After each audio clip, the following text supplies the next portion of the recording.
Right, welcome back, viewers, to another edition of Heads Up. And gee, it's a bit late in the day here in Auckland, but the weather's looking pretty good for Hastings on Saturday. And second leg of the three-leg Triple Crown. Call Sign Mav was a good, strong winner with a top ride from Jonathan Riddell, the goat. But Spring Tide, can he turn the tables? It's going to be an interesting race. Yeah, looking forward to it. Track conditions will be a bit better by the look of it than the first day. So that's one other variable to take into account when you're dissecting all the form for the Windsor Park Plate. But it's going to be a good race and a good race day, as it always is at Hawke's Bay. Track seems to play pretty fair there. You can sort of lead, you can come from back. So looking forward to the day. Last week, Neil, you picked a scratching, I think, in the big race, the Muriel Metric Mile, or the Boehringer Ingelheim, should I say, Metric Mile. Francesca, I think, had its leg in the box overnight. Oh, yeah. And but good to see the local mare, House of Cartier, delivering for Peter Diddham, one of the up-and-coming trainers for sure in the CD. And I think one of the subscribers might have a share in that horse. Yeah, good old Peter Gillespie, or good old young Peter Gillespie. He's a good, keen, horsey man and loves his horses. And it was great to see House of Cartier getting home for him. It was a top ride too from Sarah McNabb. She knew there was going to be a decent pace up front. Just snagged her right back, let her relax, tracked into it beautifully behind other horses. Got her balanced up to the outside, good ground, and bang, it was all over. And before the race, I think Peter said he's the best he's ever had her. So she's in a forlorn chance in the Livermore, which is her next start, apparently. Yep, next Saturday, 2 weeks' time, sorry, at Hastings' third leg of the Triple Crown. She'll be seen back at the racetrack. Then she performed pretty well in Australia, really. So she did, yeah. A real surprise, probably in hindsight, big overs in that race. But hey, we can say that now because neither you nor I even found her. So we look like punks, don't we? That's right, yeah. No, I've tipped it before, but missed out on last weekend. But good on you, Peter.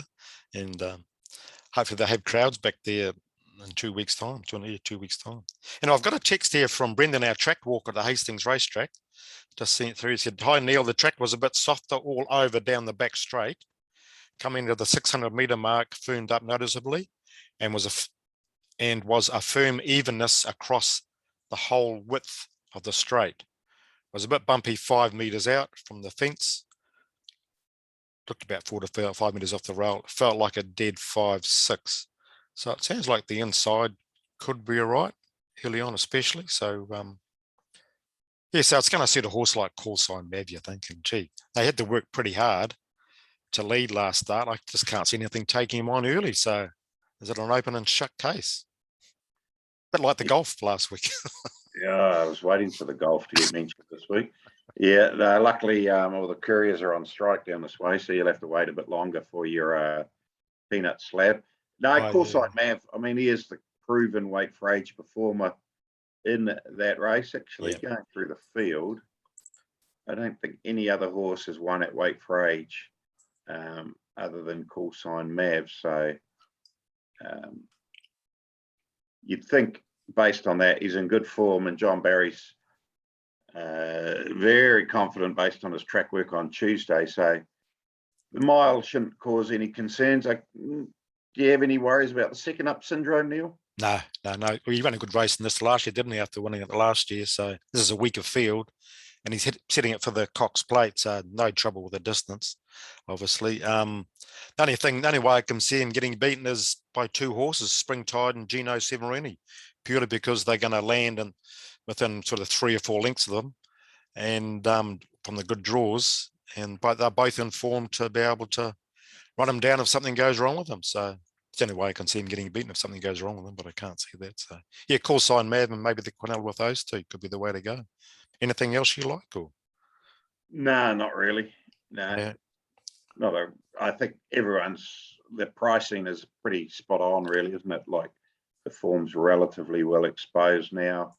No real surprises in the prices. So I think $1.80 probably might start at $1.70, but I think the prices are pretty bang on. So It'd be a good race. Have you got I know we haven't not on the script, but I'll ask you about the Hawke's Bay Guineas race 6 on the card. Got any thoughts on that race, Neil? It's not a bad field. Wakari was a really good winner there last start, and he's got to be tough to beat. But yeah, Kufu's a good horse. He's a sort of horse on a decent track. He's going to be really hard to beat. So those two there, anything you think you can beat those two, or the first two favourites, obviously? I'd say Kufu's the one for me. Yeah, I think he's got a lot of upside to him. He has. Yeah, learn his trade a bit more, but yeah, I think he's certainly well spruiked within the stable of Tony Pike, and they really like him as a horse. So if he's mentally switched on and he's tractable, I think he'll be winning the Guineas. Yeah, no, I tend to agree, purely from a value point of view. He's $5 at the moment, and the way he won last start, and behind the pace, got balanced up, and once he put his head down, he was through and was always going to win. So the extra grand will help. Second and third horse from that race both won yesterday. Who was that? The one Rochelle Lockett's won, and Rue Claire. So yeah. They finished second and third behind Kufu at Hawera. Oh yeah, they did too. Yeah. Okay, so it's a good race. Good racing there tomorrow, and the decent service will definitely help. Now, see if we can make up for the Melbourne Storm last week. Any excuse for the Melbourne Storm? Just beaten by a better defensive team, or? Yeah, just didn't take their chances, did they? No, didn't. A few mistakes. Yeah, so all those multi-tickets went west. All those pending bets sitting in your TOB account, then they all disappeared. We've all been down that path. Yeah. I'm going to stick against Penrith. I'm backing the Rabbits to win the final on Sunday night. They beat Penrith, 3 weeks ago in the first round of the playoffs. Yeah. And Penrith have had a very tough, obviously that meant the Rabbits had a week off. Penrith had to play that week, and then they really emptied the tank, didn't they, last week to hold out the Storm? They sure did, yeah. So just on that alone, the Rabbits have proven they can beat them before, and I think they'll beat them again. And I'm surprised, actually, that they're outsiders. I would have thought at worst it would be $1.87 the pair, but $2.20 on the Rabbits. To me, that's value. So we'll go with the Rabbits to win the grand final this year. Yeah, okay. Yeah. And they're paying $2.20, aren't they? Just straight out. Straight out, head to head. Right out.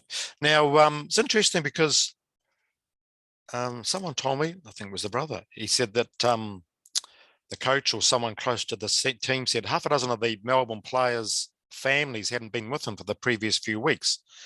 And I think I mentioned it on here before and heads up that the biggest factor that influences a horse's chance at a racetrack is having its buddy at the racetrack with them. So similar sort of scenario with the Melbourne players. Their buddies went with them at the during their training, etc., like they were last year. And and I know Souths are a very family-oriented club, aren't they? So maybe that could come through in the end too. Time will tell, Neil. Yeah. Time will tell. Yeah. I wouldn't imagine Bellamy would be using that as an excuse, though. But hey, it's one of those things. You can't always get them right, and you can basically guarantee now Classique Legend will win the Everest just to really rub salt into those multi-wounds. Yeah. I see the game might be postponed because of COVID in Queensland. They're talking about it this morning. You've heard nothing yet? I've decided to limit the capacity to 75%. So the last 25% of people to buy tickets will no longer be able to go. Gee, okay. That's COVID for you. Right, our last week's question was a pretty straightforward one. Who won the 2009 Muriel Mile? And it was? The Robert Prescott trained, David Walsh ridden El Blitzum. Yeah. And a few people were smart enough to work that one out, Neil. Yeah, 7 wasn't too hard to be. Okay, 7-dog race. What colour? 7-dog race. Let's go with number 1. Number 1 inside Stephen. I think he's won before too. So $40 multi too. Oh, that's right. Yeah, it was a double up job. So I'll no pressure on you, Neil. No, I'll put the pressure on you too. We'll go with the Rabbitohs head to head. Happy about that? for the multi? Yep. Or should we go safe and point start? Your call. I don't mind. Okay, Stephen. Okay, we're going head to head, and I'll sort out one for the gallopers tomorrow and see if we can get some dosh for you, $40. So make worthwhile staying up on Sunday night if we can get a galloper up for you. Sunday night, isn't it? Did I say Saturday? Yeah. Brickbats and bouquets. You can kick off if you like. You've been around it's interesting at the moment in level 2 conditions. Different clubs having different ideas or willingness to allow owners and others on track. I think you're a bit frustrated, Neil, that you probably would have made the drive to Waverley yesterday if you were allowed on course. Yeah, I would have if I could have. I'm living in Auckland, but stuff, you see, so you can't get through the border. But anyway, no, it was disappointed because if groups, clubs depend on owners, and it seems strange that some clubs are making the effort and others aren't. Like all harness meetings can have up to 50 in a room, I think it is. But anyway, it'd be good to see them cutting at all clubs for owners, especially during level 2. Maybe in a future lockdown, which we hopefully won't ever have again. It'll be sorted out, but no, just be good to see that. But good on the clubs like Waikato and Te Rapa who are making the effort. Good on you. Yeah, Hastings, I think I'll get about 400 there tomorrow. They can split out their course into 4 different areas and different rooms without those people crossing over. So at least there'll be some people on course tomorrow, but it still feels a bit weird, I have to say. Yeah. Like you were there on Thursday. What's it like when they come down the straight? Is it, you hear the commentary of the was, but people still cheering? Very quiet day, actually. Funnily enough, most of the connections all stand together. So you're kind of literally standing there with all your competitors, shall we say, the other trainers and stable staff of the runners in that race. And yeah, that's kind of good in a way, but not that good when you don't win. That's right. Oh, someone's got to win, so it's like winning lotto, I suppose. Someone has to win in a small group there.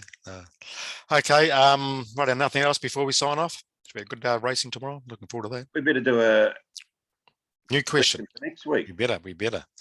I had a question I've sorted out. Because I'm into time, everyone, well, my subscribers know I'm into times and looking forward to the better tracks coming up soon. What's the name of the horse that's run the fastest time in the Windsor Park Plate since the year 2000? Easy question, Googleable. So 027 352 6402 or formpro.co.nz to go into that multi-draw for next week. You're going to mention something? No, good question though. They'll test a few out. Yeah, I was quite surprised actually, but no, the answer won't catch too many out.